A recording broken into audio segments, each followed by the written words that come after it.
Bonjour, aujourd'hui je vous embarque à la découverte du genévrier commun, très connu pour ses petites baignoires qui accompagnent à merveille la choucroute.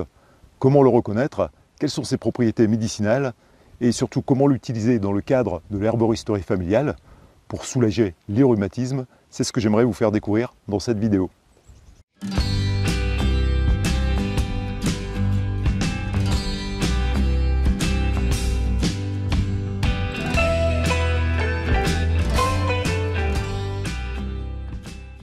Bonjour, j'espère que vous allez bien. Je suis Didier du blog herbagaia.com et je suis très content de vous accueillir sur la chaîne Instant Phyto.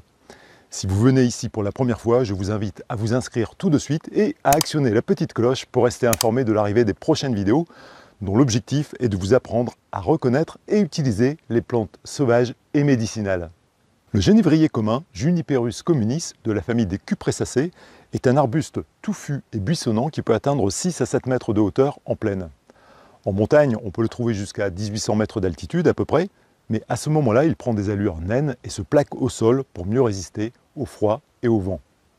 Il est réputé pour sa croissance très lente et il est capable de vivre longtemps, une centaine d'années en moyenne, mais il n'est pas rare de rencontrer des individus qui ont 200 ans. Et sur la commune d'Oppoul-Périos, dans le massif des Corbières, il existe un genévrier exceptionnel qui serait âgé de près de 1000 ans et dont le tronc possède une circonférence de presque 5 mètres.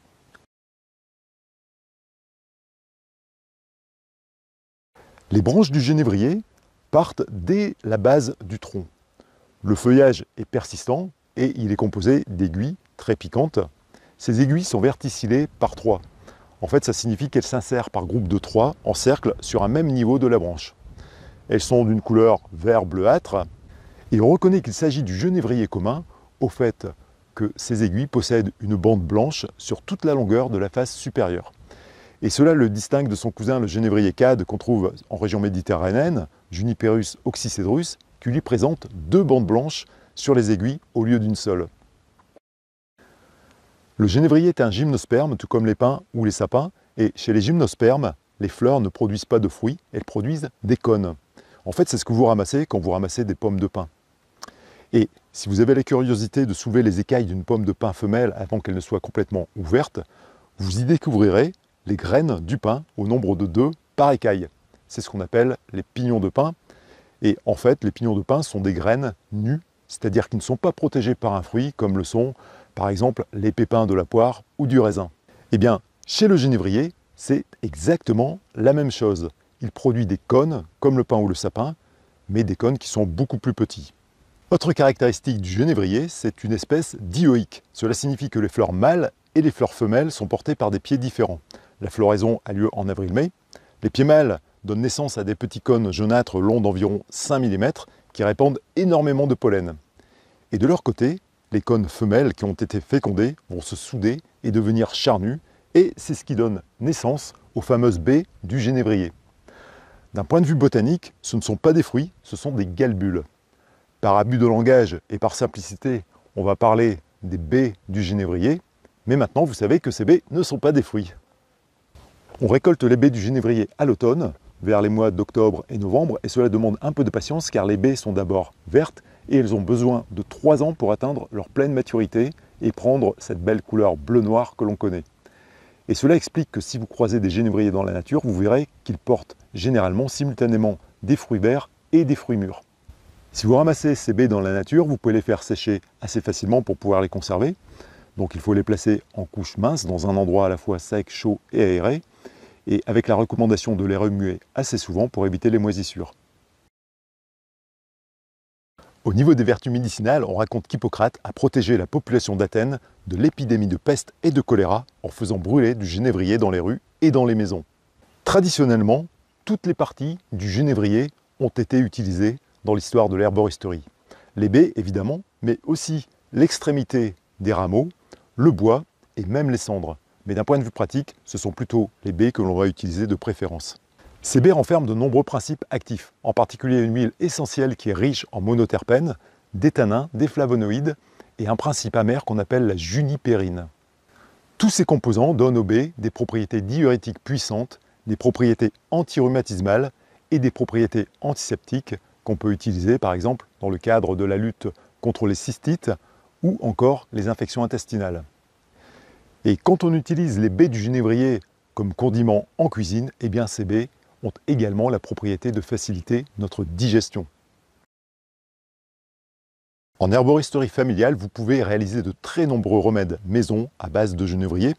Alors évidemment, je ne peux pas tout vous décrire dans cette vidéo, mais comme d'habitude, vous trouverez des liens juste en dessous qui vous permettront d'accéder aux différentes recettes.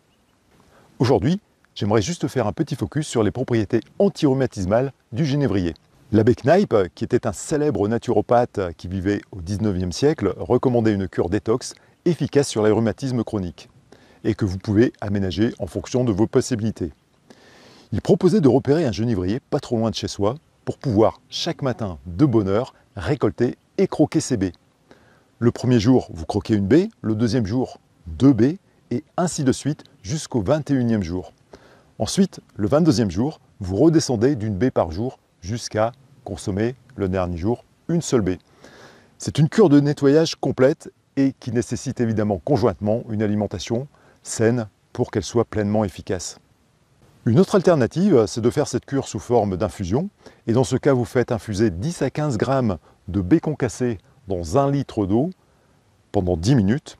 Et vous buvez 3 tasses par jour de cette infusion, et cela pendant 3 semaines.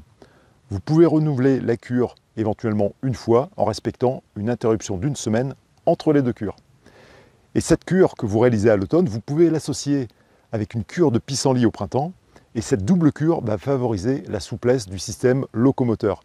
Elle permet de lutter contre l'arthrite et les maladies rhumatismales. Et cette cure sera d'autant plus efficace si vous la renouvelez d'année en année.